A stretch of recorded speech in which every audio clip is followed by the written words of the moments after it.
Ne muslimanët besojmë se prej dhuratave më të mira që do të ketë njeriu në xhenet është dhurata e ruajtjes së kurorës nga kjo botë për në xhenet.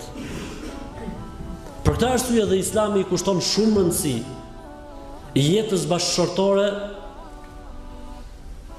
sepse me të vërtetë në xhenetet e Zotit një prej mirësive më të mëdha që do të përjetojë njeriu, një prej se mirësitë e xhenetit nuk kanë numër dhe kufizim, është jeta bashkëshortore atje. Dhe ai që erun nga kjo botë për në botën tjetër, normalisht që do të jetë edhe më i lumtur se sa të tjerët. Ne kur lexojmë Kur'an për shembull, ose hadithet e profetit sallallahu alaihi wasallam, lexojmë aty për gratë e xhenetit, për hyrit e xhenetit.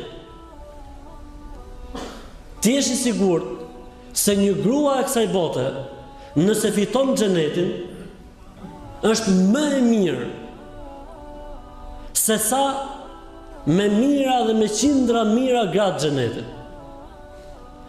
Pozicioni i gruas së kësaj bote besimtare që fiton xhenetin me bashkëshortin e saj, në krahasim me gratë e xhenetit që janë hyrit e xhenetit, që s'kan pas fare kontakt me jetën e kësaj bote, është si shembulli i mbretëreshës me princeshat. Ky është diferencimi.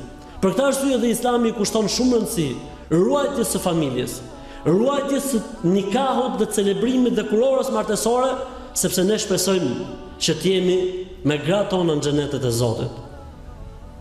Ashtu siç edhe gratë tona shpresojnë që të jenë bashkë me ne në xhenetet e Zotit, mirë po normalisht është një armik i cili i ka zënë rrugën kësaj pune. Ai armik quhet Iblisi, shejtani, djalli i mallkuar, ose më shqip dreqi. Pejgamberi i Zotit sallallahu alajhi wasallam thotë, në çdo ditë shejtani i mallkuar vendos fronin e tij mbi oqean dhe i fton të gjithë shejtanët e botës mëngjes. Për këtë arsye mëngjesi është me bereqet, ka marrësi se gjithë shejtanët kanë ikë mbledhje. Ne muslimanë në kohën e mëngjesit, kur duhet filloj jeta me bereqet, e rrasim gjunin. Pse? Se shejtanët janë të angazhuar dhe zgjohemi atëherë kur shejtanët fillojnë punën. Të gjithë mblidhen atje dhe i paraqesin Iblisit, djallit të madh, i paraqesin raportin ditor. Vjen i pari thotë, "Vuna filoni derisa vëll." Mirë thotë, po s'ke bën asgjë gjatë modë. Vjen tjetri thotë, "Vuna filoni derisa janë në moralitet." Thotë, "Mirë, po s'ke bën asgjë gjatë modë." Vjen tjetri, raport, shpejt. Bëhet fjalë për çështje gajbi, nuk janë si parametrat tona. Derisa vjen njëri thotë, "O shejtani," thotë, "O kryetar." Thotë, "Po." Thotë, "Unë një vuna," thotë, "filanit dhe filanës derisa i ndave." Ti thotë, "Po, bravo të qoftë, hajde hyj në front." E heq djalli kurorën e tij, ja jep ti dreqit vogël ca minuta sa të gëzohet, dhe pastaj ja merr prapë, mos kujtoni se ale. Dhe i jep forcë dhe energji për të vazhduar në këtë fushë. Ti je i sigurt se përballë jetës bashkëshortore është dreqi i cili don që kjo jetë bashkëshortore mos vazhdojë.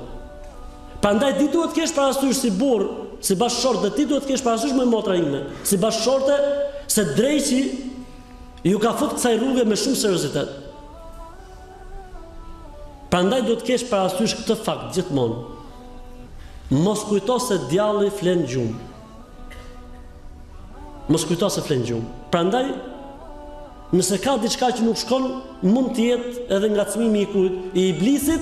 Prandaj, nëse ndodh diçka, kape grumtate, puthe dhe thuaj, "A'udhu billahi minash shaitanir rajim." S'kam për ta kënaqur shejtanin. Nëse të ndodh diçka për burrit tënd me motra ime, mos mbaj zemrim, mos mbaj inat, nuk flet. Shko puthe me zor. Përqafoje dhe thuaj, "A'udhu billahi minash shaitanir rajim." Jo vallai, nuk ka për të ndar shejtani. Kjo është grua e mençur dhe ky është burri i mençur. Le të vazhdojmë me jot që nuk duhet i kemi për një jetë bashkëshortore të lumtur.